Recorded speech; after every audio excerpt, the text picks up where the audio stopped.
Bonjour à tous, lecture du printemps 2017. Comme je n'ai pas fait de conseil de lecture pour l'hiver, j'ai beaucoup de livres aujourd'hui. Pour commencer, on me demande toujours quels sont les livres pour les enfants. Je ne sais pas si j'ai déjà présenté celui-ci, mais tant pis, je le refais. Guide pratique, une bibliothèque idéale, que lire de 5 à 11 ans, écrit par Anne-Laure Blanc. Vraiment petit livre de 12 euros qui contient toute une liste de livres. Oui, certains, je les ai annotés, tout simplement qui sont intéressants pour les enfants. Alors, tout d'abord, il explique pourquoi c'est important de lire, d'où vient la littérature enfantine. Donc, il y a quelque chose qu'on peut apprendre en lisant ce livre. Et voilà, évidemment, on nous rappelle que la lecture crée une emprise sur l'imaginaire des enfants. Et donc, on doit se poser la question, dans notre société moderne, qui et quels sont les médias qui imprègnent et quelle est l'image que l'on met dans la tête de nos enfants. Évidemment, c'est la télévision, et vous le savez, depuis très longtemps, je vous dis d'éliminer votre télévision, et maintenant de passer aussi à la sélection des livres. Ne leur laissez pas accès à tout, même si c'est ludique, par exemple une bande dessinée, ou etc. Lisez-la avant. Faites en sorte de bien comprendre quelles sont les valeurs qui sont véhiculées par les livres, les médias, etc. Par exemple, à l'école, un de mes enfants, le premier livre qu'on leur fait lire à l'école, ici en Suisse, en littérature, ce n'est pas du Marcel Pagnol comme à mon époque, ce n'est pas, que sais-je, du Malraux. Bon, Malraux, c'est peut-être un peu pour des jeunes un peu plus âgés, mais que sais-je, commençons par, oui, Marcel Pagnol, c'est très très bien, ou par des contes, etc. Non, non, c'était le journal d'Anne Frank. Donc, c'est pas anodin, c'est clairement une volonté, il y a un agenda derrière, c'est clairement voulu. C'est pas pour la qualité littéraire, c'est pas pour l'intérêt historique qui est nul, c'est pour la volonté de culpabiliser et de rendre sensible la population sur une souffrance. Il y a d'autres choses dans le monde, il y a d'autres souffrances, etc., etc. C'est pas anodin. Donc, le rôle d'un parent, c'est de compenser la propagande euh, par l'éducation qui se fait à la maison et pas à l'école.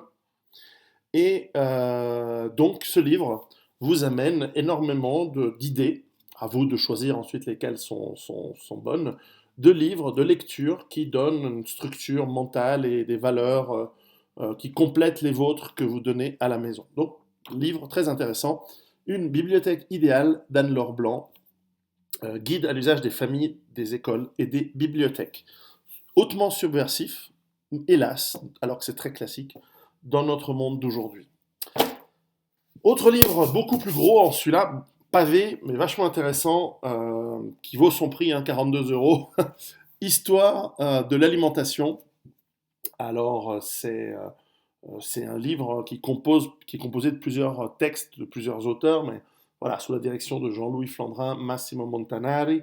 On sent l'influence italo-française dans ce livre.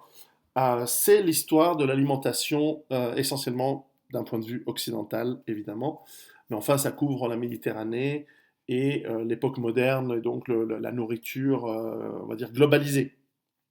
Livre très intéressant parce qu'il nous permet de nous rendre compte de l'évolution assez importante, et on pourrait rajouter d'autres livres que tout d'un coup me viennent en tête sur l'alimentation préhistorique, donc que mangeaient nos ancêtres de l'époque euh, précédant la civilisation telle qu'on la connaît, on va dire dans l'histoire classique, c'est-à-dire l'invention de l'agriculture en 10 000 avant Jésus-Christ. La réalité, c'est qu'elle est bien précédente à cela, mais c'est une autre histoire. Et donc, ce livre nous donne voilà, des stratégies alimentaires, le type d'alimentation. Ça part de l'Égypte ancienne, puis Rome, la période de Rome et grecque classique, les influences des différents commerce à travers, par exemple, la route de la soie, n'a pas à être transporté que des valeurs telles que l'argent, l'or ou la soie, justement. Mais aussi, bien sûr, les épices, mais également des manières de cuisiner. On voit que l'Empire romain, pendant la période romaine ou antique, grecque ou égyptienne, on cuisinait, on préparait les aliments d'une certaine manière, qui a complètement changé au Moyen Âge, qui a encore complètement changé sous l'influence de l'apport, par exemple, des invasions arabes et musulmanes, qui ont amené avec elles, par exemple, le sucre. C'est à cause d'eux qu'on a des caries, donc. Bref, non, c'est pas exactement ça, mais enfin, la canne à sucre était peu connue avant, et les invasions arabo-musulmanes ont amené le sucre, mais aussi, par exemple, le café par l'Ottoman, la Venise et le commerce. Les découvertes géographiques, enfin, disons, l'expansion géographique, par exemple, ensuite de l'Europe, nous a amené la pomme de terre, la tomate d'Amérique, entre autres. Et il y a des chapitres qui montrent, par exemple, quels sont les changements civilisationnels que l'alimentation nous apporte. Euh, et pour terminer, eh bien sûr, il nous parle de la diététique, euh, la période moderne, etc. Donc c'est un livre qui est assez érudit. C'est pas un livre pour tout le monde. Enfin, il faut déjà avoir la patience de lire ça. Je l'avais lu une première fois il y a peut-être une quinzaine d'années, quand il était sorti. Je sais plus, c'était en 2009 ou 2000, non, 2006 peut-être. Bref, et je l'ai relu en novembre l'année dernière. Non, 96. 96, donc c'est un livre qui a 20 ans et qui est vraiment, vraiment intéressant. Alors, les collections de Fayard sont très bonnes dans tout ce qui est historique, histoire. C'est un livre que je vous conseille, vraiment très très bon. Histoire de l'alimentation. C'est un livre à avoir dans une belle bibliothèque. Évidemment, ça pèse, c'est 40 euros, donc euh, voilà, c'est un livre, c'est pas indispensable, mais c'est vraiment un livre à avoir si on a les moyens et si on veut avoir une belle bibliothèque. Puisqu'on parle d'alimentation, je vais vous parler de notre ami Gilles Lartigot qui a sorti un double DVD Eat Live, donc il y a un coffret très très beau, très bien fait, qui nous parle un petit peu de la genèse de son livre à succès Eat du même nom, mais aussi qui a des bonus sous forme je vois qu'il me manque le DVD, il doit être encore dans un des lecteurs. Alors en plus d'avoir de très belles photographies réalisées par son épouse, que je salue, qui est une excellente, très très très très bonne photographe, eh bien ce livre, dans les bonus, voilà, il y a ce bonus, la jungle alimentaire, nous donne quelques éléments de la genèse du livre, mais surtout des éléments de compréhension de la réalité de l'alimentation moderne et de la philosophie qui va avec une nourriture saine, locale et de saison. Donc si vous êtes un fan, si vous avez lu Hit, ce coffret est un excellent complément. Il vous permet d'aller plus loin. Euh, je suis dedans. Donc ça me fait toujours plaisir. Et je pense que les messages que Gilles Lartigot essaie de faire passer sur la santé, sur la nourriture saine, c'est absolument vital.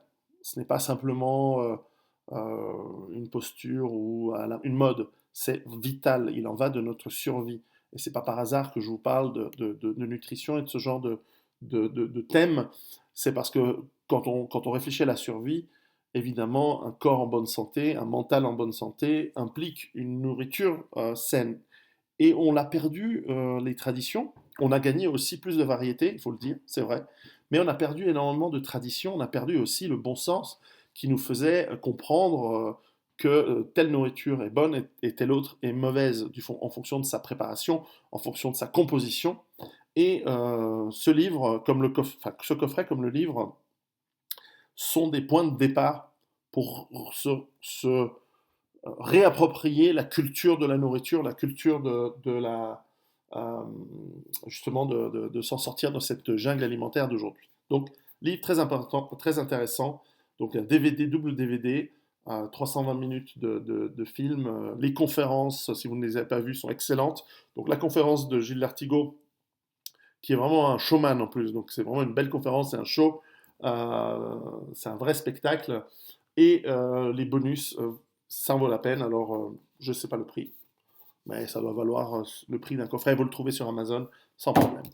Tant qu'on y est, le livre d'un autre ami, euh, Frédéric Delavier et son compère Michael Gundil nous ont préparé, alors c'est un livre qui est déjà sorti il y a quelques temps, hein, je l'ai lu déjà il y a quelques années, mais je vous en avais jamais parlé, qui nous parle déjà en 2012, donc il y a quelques années, voilà, des principes de musculation pour le fight, donc le combat. Si j'étais sur Radio Courtoisie, il faudrait mettre des sous dans le petit cochon. Voilà, le fight et les sports de combat. Donc l'idée c'est, voilà, Frédéric Delavier et Michael Gundil sont des spécialistes de morphologie, de musculation et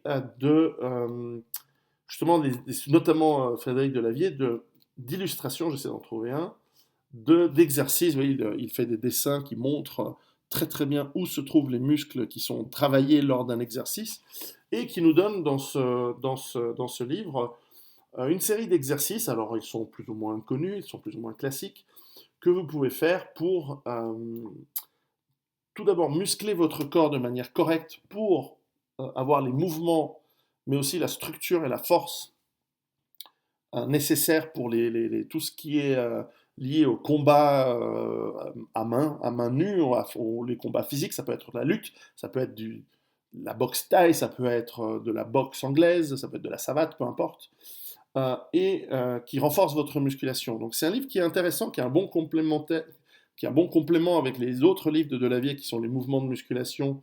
Il en a plein qui sont vraiment, c'est des best-sellers. Frédéric Delavier, c'est l'un des auteurs les plus vendus au monde. C'est un des auteurs français les plus vendus au monde. Ignoré par les médias, mais il vend des millions d'exemplaires de livres. Et celui-ci, j'ai trouvé vraiment, s'il y a un livre pour démarrer, c'est vraiment celui-ci. Parce que c'est aussi ce qui nous concerne le plus en cas de survie, c'est éventuellement de devoir combattre. Mais au-delà de ça, la musculation générale est traitée puisqu'il traite les jambes, il traite le gainage abdominal, il traite le haut du corps, il traite même les muscles au niveau du cou, puisqu'on peut se prendre des coups, et donc le cou a besoin d'avoir une certaine force pour pas trop subir. Bref, c'est un livre qu'il faut avoir, qu'il faut lire et surtout qu'il faut pratiquer. Et en tout cas, c'est une excellente référence. Donc, Musculation pour le fight de Frédéric Delavier et Michael Gundil.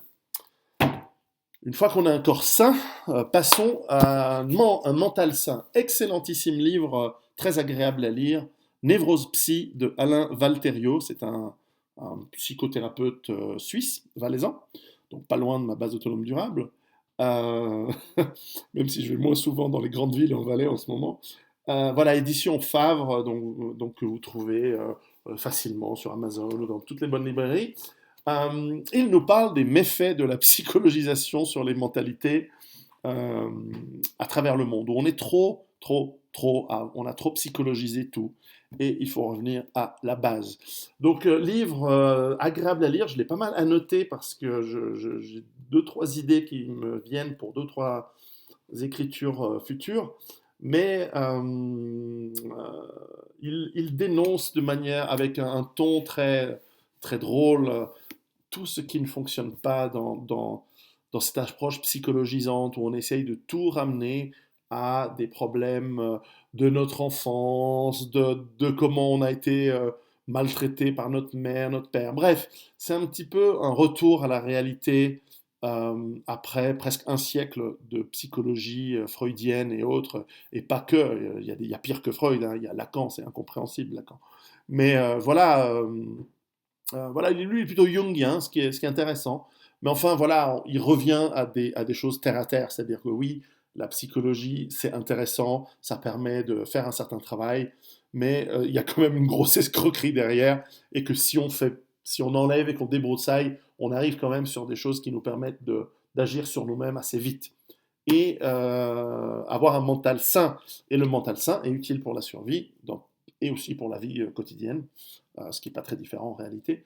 Et donc, c'est un livre que je vous conseille. Donc, Alain Valterio, Névrose Psy, édition Favre, vraiment très bon livre. Je pense à des anecdotes qu'il y a dedans assez rigolotes sur des moyens de se faire tourner, bouler la tête entre les hommes, les femmes. Il explique beaucoup les relations hommes-femmes, etc. Alors, relations hommes-femmes qui n'existeront pas si vous êtes accro aux jeux vidéo. Alors, c'est plus de mon âge, mais ça l'a été. Donc, autre livre, Sociologie du gamer, d'Adrien Sajous, essai sur les univers virtuels du capital aux éditions Contre-Culture, 12 euros. Très belle couverture d'ailleurs de ce livre. Comme souvent, les couvertures de cette Maria Comac qui fait ses couvertures souvent chez Contre-Culture, de très bonne qualité. Belle maison d'édition, hein, aujourd'hui ils ont un beau catalogue. Alors, Adrien Sajous m'avait envoyé la première ébauche de ce livre il y a quelques années déjà. Et finalement, de fil en aiguille, entre Michel Drac et moi, nous l'avions lu, il y avait quelques changements à faire. J'avais même commencé une éventuelle préface, puis finalement, ça ne s'est pas fait. Il a préféré le faire, et très bien, et bon vent pour lui chez Contre-Culture, très très bien. Et c'est un livre intéressant disons, qui prend une approche, on va dire, d'une analyse marxiste et sociologique, comme le nom l'indique, sociologie du gamer, l'environnement des jeux vidéo. Alors moi, c'est un environnement que j'ai connu à un autre âge, quand j'étais jeune, puisque j'ai commencé à programmer peut-être à l'âge de 9, 10 ans, très jeune. Alors évidemment, c'était du Fortran, c'était du BASIC, c'était sur des terminaux liés à des mainframes VAX, donc sur système d'exploitation VMS, pour les plus vieux d'entre vous, et qui étaient dans l'informatique déjà à l'époque. Donc j'ai commencé jeune, pour des raisons familiales, mais enfin voilà, j'ai commencé à programmer, et effectivement je programmais des jeux, puis comme tous les autres enfants qui ont eu accès au premier Commodore, alors il y avait le VIC-20, ensuite il y a le Commodore 64, il y a eu quelques consoles Atari, mais j'aimais bien plutôt là où on pouvait programmer. Donc j'ai pas été tellement console, j'ai été plutôt assez PC plus tard, et comme je suis passionné de jeux de stratégie, j'ai beaucoup joué à des jeux de stratégie sur plateforme Apple, mais aussi PC et autres. J'ai moi-même programmé des jeux de stratégie militaire en ligne, enfin sur ordinateur. Bon, bref. Donc je connais un petit peu le domaine.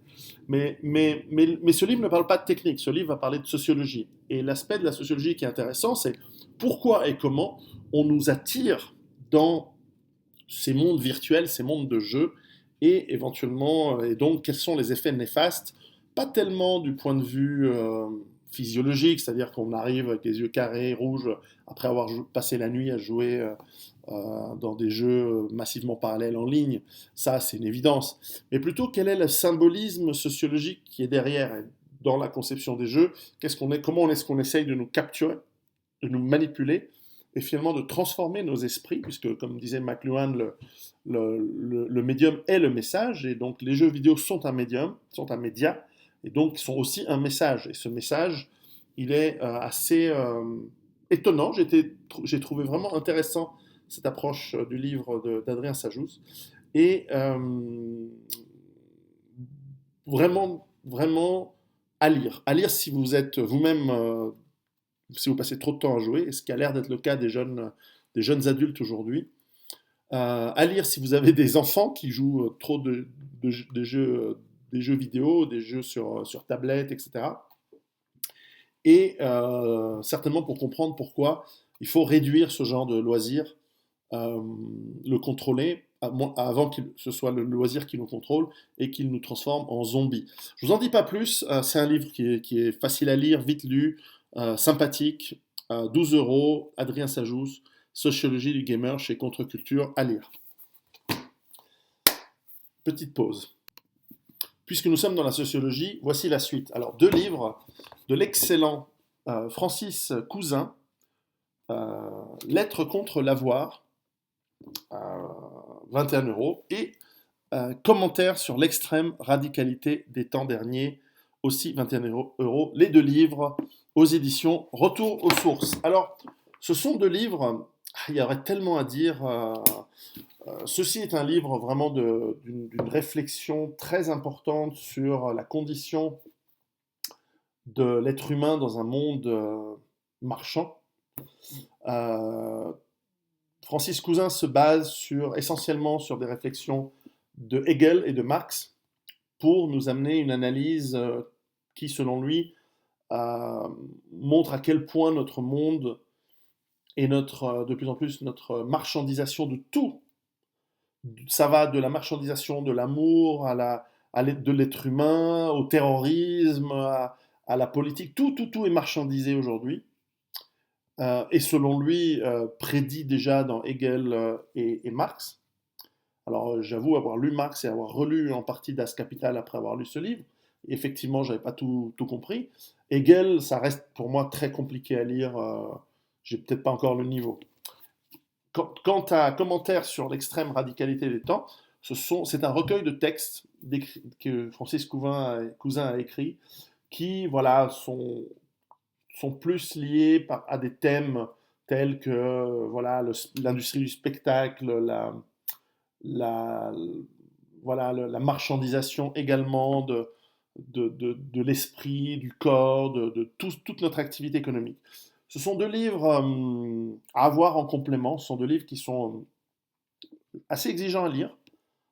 Parfois, les phrases sont longues, parfois elles sont exigeantes, mais c'est pas parce que c'est exigeant que c'est pas bon. Au contraire, ça nous demande un effort. Et c'est vrai que c'est rare, et c'est rare d'avoir des livres qui nous demandent un effort, qui nous demandent aussi de se poser la question et d'être dans le doute. Parce que c'est vrai que la première fois que j'ai commencé à lire L'être contre l'avoir, celui-là, au début, je me suis dit, mais Marx, tous ces trucs. Et en fait, avec du recul, je me dis, non, c'est pertinent. Je ne dis pas être d'accord avec tout, loin, loin, loin de là, mais ça m'interpelle. Et donc, les livres qui interpellent, ils sont importants. Euh, parce qu'ils sont exigeants, parce ils nous forcent à nous poser des questions. Et même dans l'approche de la survie, se remettre en question est important constamment. Et la remise en question que nous amène à Francis Cousin est vraiment sur le fondament même de notre manière de penser, sous terme voilà, de la fétichisation de la marchandise, comme il aime à le dire. Et ces mots ils veulent dire quelque chose de très important. Donc je vous les encourage. Donc deux livres vraiment très importants à lire. Vous trouvez chez Contre-Culture, pardon, chez Le Retour aux Sources. Ça c'était celui d'avant. Et vraiment, vraiment très très intéressant. Et j'aimerais bien revoir, re-rencontrer Francis Cousin. Il y aura des choses à discuter. Ça reste vraiment de très haut niveau, mais en même temps avec des liens concrets. Donc ça c'est très très bien. Alors, on va suivre avec trois livres liés également à la philosophie, parce que la philosophie est importante et les réflexions sur notre monde sont importantes. Vous allez voir le fil où j'en ai vu. Alors, un livre très très bien, d'un auteur que je ne connaissais pas du tout et j'ai raté quelque chose. J'aurais dû le connaître avant, parce que c'est très très intéressant. Georges Feltin-Tracol, Éléments pour une pensée extrême. Aux éditions Dulor, 30 euros. C'est un recueil de pensées, de thèmes, euh, voilà, qu'il a publié dans différentes publications. Je vois ici Salut public, Synthèse nationale, Réfléchir et agir. Euh, enfin, que des magazines de très bonne qualité, de réflexion. Et là aussi, réflexion de très haut niveau sur des différents thèmes. Je vais prendre la table des matières, ce sera plus simple. euh, sur des, euh, sur des thèmes aussi importants que voilà, la politique, l'union nationale, sortir de l'Europe, la guerre culturelle. Vraiment, vraiment intéressant. Un petit peu d'actualité sur les médias et les pouvoirs dans une société, sur le féminisme, la tyrannie du gouvernement, enfin, le droit des armes. J'avais beaucoup aimé cette histoire-là, ce chapitre-là. Vraiment, vraiment très intéressant, de très haute qualité d'écriture et de pensée. Un livre à lire, donc Éléments pour une pensée extrême de Georges Feltin-Tracol, 30 euros, aux éditions du Lore. Très, très, très, très indispensable pour comprendre le monde. Alors, ça me fait également penser à deux autres livres d'un auteur que j'admire énormément et qui est probablement le plus grand penseur français vivant aujourd'hui, Alain de Benoît. Alors, deux livres, Les démons du bien, qui sont, je crois, parmi ces récents, quoique il en écrit beaucoup et très fréquemment. Donc, Les démons du bien, aux éditions Pierre-Guillaume de Roux, qui date de 2013. Et Survivre à la pensée unique, également aux éditions Crisis, Alain de Benoît. Alors celui-ci, c'est un recueil de- d'articles sous forme de questions et d'entretiens avec l'excellent aussi Nicolas Gauthier, que certains connaissent par le Feu magazine Flash, auquel j'étais abonné. Et on voit ici, dans ce livre, plein de thèmes. Là aussi, je vais essayer de trouver la- voilà, des thèmes qui sont, y a-t-il encore, c'est très, ça va de, y a-t-il encore du cinéma populaire, la pornographie, l'Église et l'avortement, les guerres avec, les rumeurs de guerre avec l'Iran, euh, euh, le populisme à l'italienne, le mariage pour tous. Enfin, il y a une sacrée quantité de thèmes euh, sur les monothéismes, sur la compétitivité, sur la papauté aujourd'hui, l'idéologie du progrès, euh, le cinéma, le phénomène Éric Zemmour, le Front National, l'économie, le bipartisme, l'état de droit, enfin, et tout ça traité avec le très haut niveau de la très bonne et érudite plume d'Alain de Benoît, justement. Donc tous ces thèmes vous permettent d'avoir des avis, euh, comme je dis, pour moi c'est le plus grand penseur francophone et français aujourd'hui. Et donc ce livre vous permet, alors là aussi 24 euros, ça les vaut, hein, c'est un gros bouquin, euh, d'avoir cette, euh, cette profondeur d'analyse, cette modération, et parfois justement c'est ça qui est choquant, un peu choquant, c'est ça qui me surprend chez Alain de Benoît, c'est qu'en fait il est très modéré. Il est très modéré, mais avec justesse. C'est pas, c'est pas de la modération pour faire politiquement correct. Il est vraiment pointu. Dans Les démons du bien, Alain de Benoît, sous forme d'un essai, de plusieurs essais, nous parle de thèmes qui sont en revanche beaucoup plus axés sur le futur. Donc c'est un peu la suite, si on veut. Également sous forme de différentes grands thèmes. Tout d'abord, c'est justement qu'est-ce que c'est que cet empire du bien, donc le thème c'est les démons du bien, mais tout d'abord il parle de l'empire du bien qui touche au politiquement correct, qui devient omniprésent et étouffant. On est dans la tyrannie du politiquement correct aujourd'hui.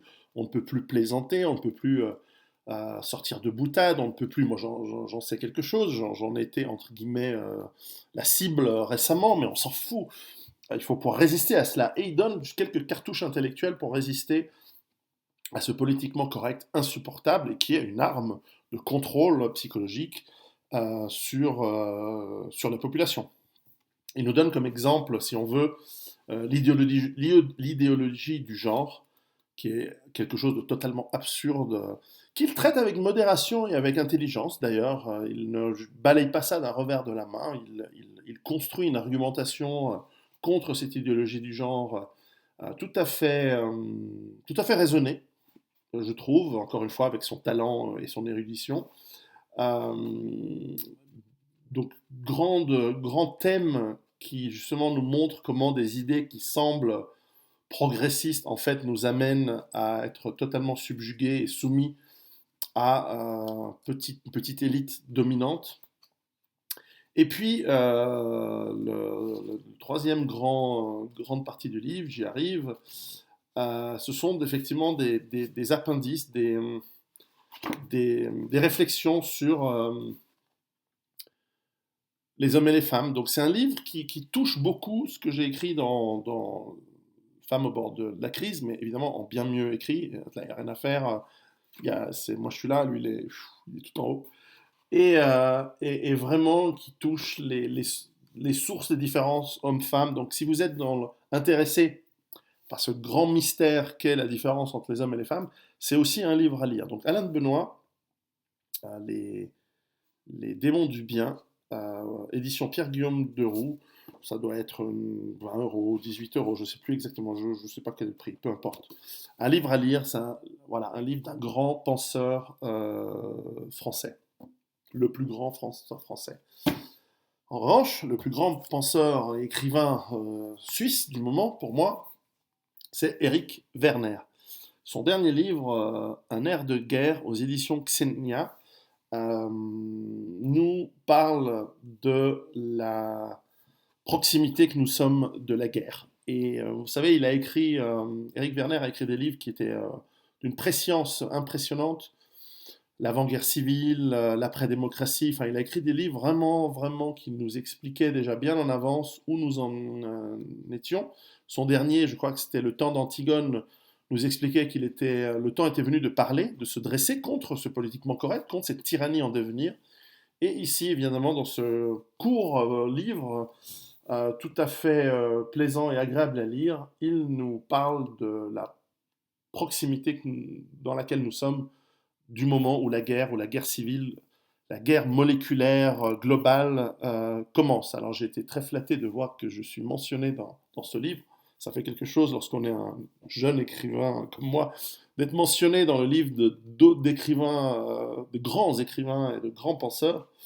Mais je ne suis pas le seul et loin de là. Il y a des gens bien plus éminents que moi. On parle justement d'autres grands penseurs qui vont de Carl Schmitt, qui ont justement pensé sur ce que ça veut dire la guerre, sur ce que veut dire nommer l'ennemi, évidemment, je ne vais pas me comparer à Thucydide ou Montesquieu, mais voilà, je cherche euh,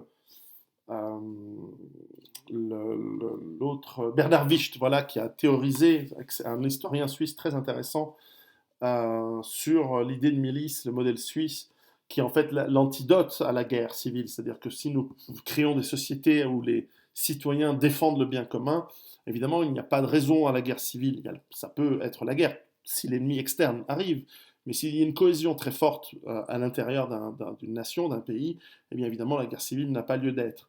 Malheureusement, nous sommes dans un monde, et qu'il l'explique très bien, et cela converge vers beaucoup des pensées que je partage avec vous, euh, sur voilà,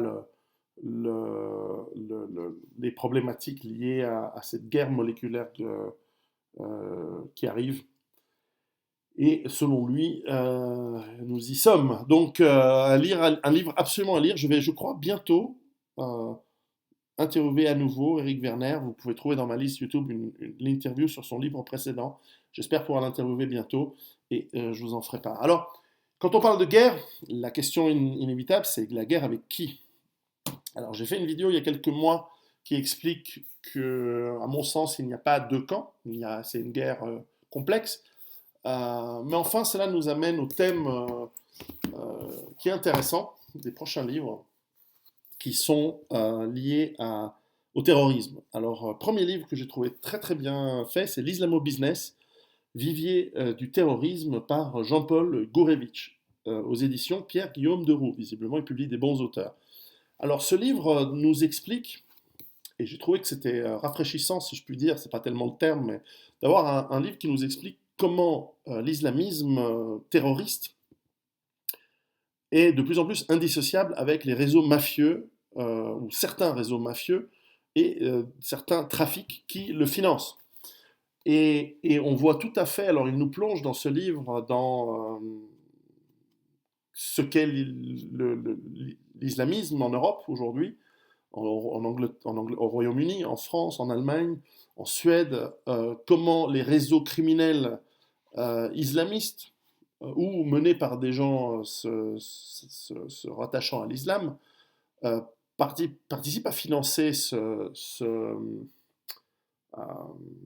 à la fois les communautés musulmanes radicales, mais également le terrorisme et comment ce monde devient de plus en plus indissociable. C'est-à-dire que la petite racaille va devenir le djihadiste de demain, le chef de réseau de trafic va se racheter une sorte de pudeur et de virginité religieuse en donnant de l'argent et en finançant ou en mettant à disposition des réseaux terroristes les réseaux mafieux qu'il a développés de trafic. On a par exemple aujourd'hui le cannabis entre le Maroc et l'Europe via l'Espagne, et la France, on a toutes sortes de trafics via les drogues dures via les Pays-Bas, etc. Alors, ce qui est intéressant d'ailleurs pour les Pays-Bas, c'est de voir qu'il n'y a pas que des musulmans, hein, il y a des trafics de différentes religions qui convergent quand il faut faire un petit billet. Donc, c'est assez intéressant. Et donc, j'ai trouvé que ce livre est fondamental si on veut comprendre cet aspect mafieux, cet aspect de business qu'il y a derrière les réseaux terroristes en Europe et au Moyen-Orient. N'oublions pas que le terrorisme islamiste touche surtout les pays en fait musulmans, les pays que ce soit la Turquie ou le Moyen-Orient ou l'Afrique du Nord ou même l'Afrique sahélienne.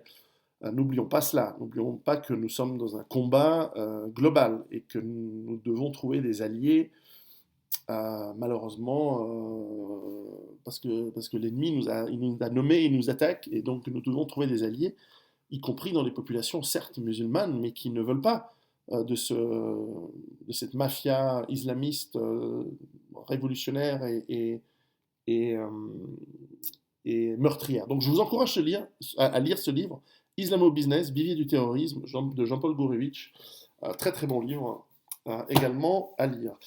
À lire avec deux autres livres. Alors, dans le même thème, un livre aussi excellent, qui donne aussi une autre facette du terrorisme islamiste, un livre d'Yvan Blot, Le terrorisme islamiste, une menace révolutionnaire. Ce qu'Yvan Blot, aux éditions Apopsix, 18 euros. L'angle d'étude et le sujet de ce livre, c'est en fait, il montre à quel point le terrorisme islamiste est en fait une approche révolutionnaire de l'islam qui est très proche de l'approche révolutionnaire de la Révolution française et de la Révolution bolchevique. C'est-à-dire qu'il y a toute une psychologie humaine qui se met en place, qui prend ses sources évidemment dans un dogme, ici un dogme islamiste, bien sûr, coranique, mais pas que du Coran, hein. Il y a aussi des hadiths et des théoriciens djihadistes et des théoriciens du terrorisme au cours du dernier siècle qui se sont mis en place et qui décident d'une certaine approche de la guerre, du djihad, notamment contre l'Occident, mais ils montrent aussi que là aussi, les premières victimes du djihad ne sont pas les Occidentaux, ce sont d'abord les musulmans eux-mêmes, parce que considérés trop modérés par les djihadistes, ils sont attaqués. Ce sont évidemment les gouvernements, entre guillemets, autoritaires ou laïques pour certains dans le monde musulman en général, qui sont attaqués justement parce qu'ils ne sont pas assez radicaux. Et il y a aussi d'autres civilisations qui sont attaquées, comme la civilisation indienne, par exemple, ou chinoise. Mais on voit que l'Inde est le pays qui souffre probablement le plus d'attaques terroristes des révolutionnaires islamistes aujourd'hui dans le monde. Et donc, dans ce livre, nous avons toute cette approche, toute cette déconstruction de la psychologie du djihadiste. Évidemment, les idées reçues classiques sont très bien traitées. On voit très bien que, par exemple, les réseaux djihadistes sont, certes, la piétaille, c'est des abrutis, mais les cadres et les théoriciens sont des gens très très intelligents, très cultivés, qui ont fait des études et qui savent très bien de quoi ils parlent. Et ce ne sont pas du tout des gens naïfs et abrutis. Donc ça, c'est très très intéressant et il a raison de le faire remarquer. Et il touche un petit peu l'idéologie, mais surtout l'approche psychologique révolutionnaire. Donc dans ce sens-là, c'est un livre qui manquait, qui complète les autres livres qui traitent de ce phénomène de terrorisme islamiste. Et donc, encore une fois, c'est un livre vraiment très important et intéressant à lire. Donc voilà, aux éditions Apopsix. On le trouve sur Amazon et ailleurs, et dans les bonnes librairies.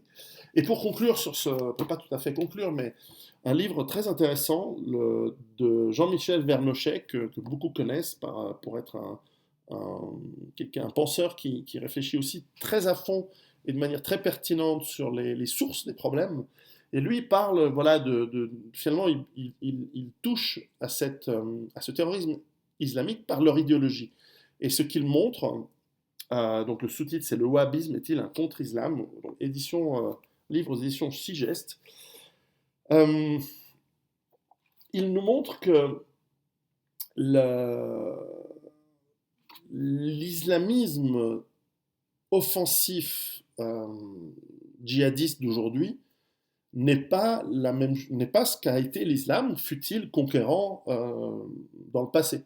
L'islam a toujours été conquérant, il a toujours été très agressif avec ses voisins depuis sa conception, j'en ai déjà parlé, euh, mais l'approche idéologique, encore une fois révolutionnaire et peut-être, je pense, pervertie d'aujourd'hui, en tout cas dans le djihadisme terroriste tel qu'on le connaît aujourd'hui, ce n'est pas une approche, c'est pas juste une approche où les tactiques sont nouvelles d'une ancienne idéologie, c'est une idéologie qui est elle-même pervertie, et donc dans ce livre Les Égarés, il monte aux sources du wahhabisme dans l'histoire de manière très très intéressante, euh,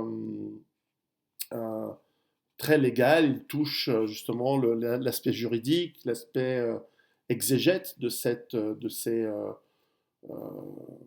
ce que lui dit, voilà, un égarement de l'islam et une sorte de contre-réforme, si on veut, d'un islam peut-être plus modéré, c'est pas le mot, mais qui est vécu en tout cas dans un aspect spirituel et non pas dans un aspect combattant.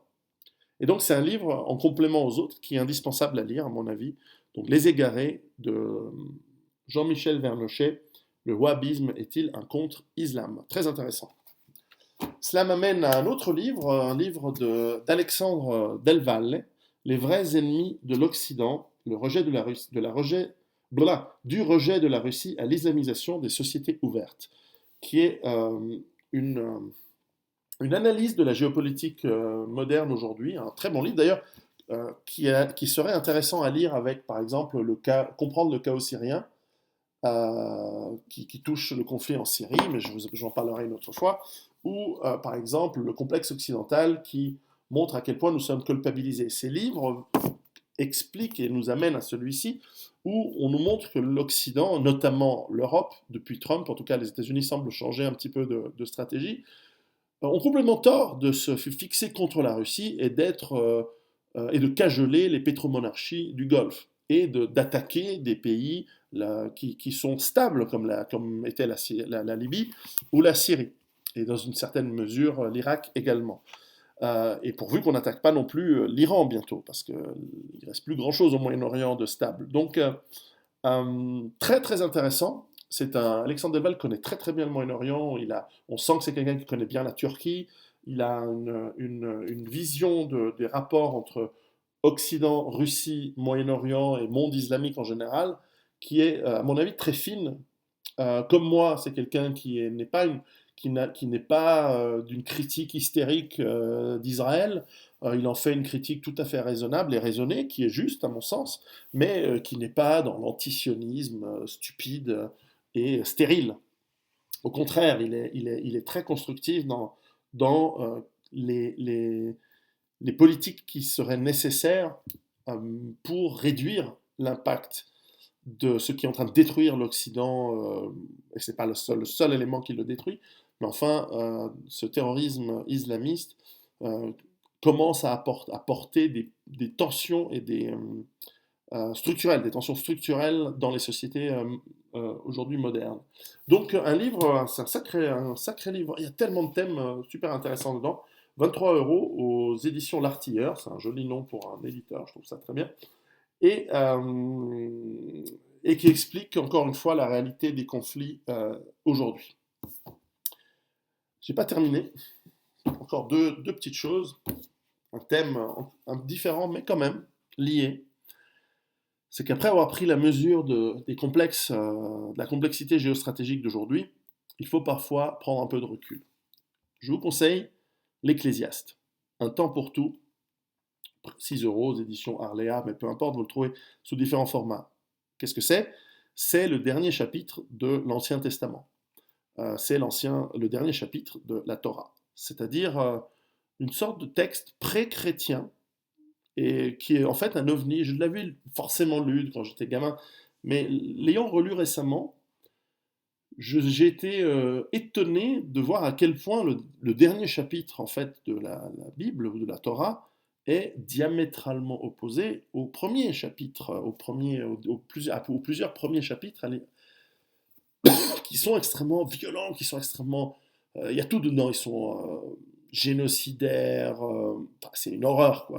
C'est évidemment un truc extrêmement malsain et néfaste quand on lit les éléments de la Bible et de la Torah.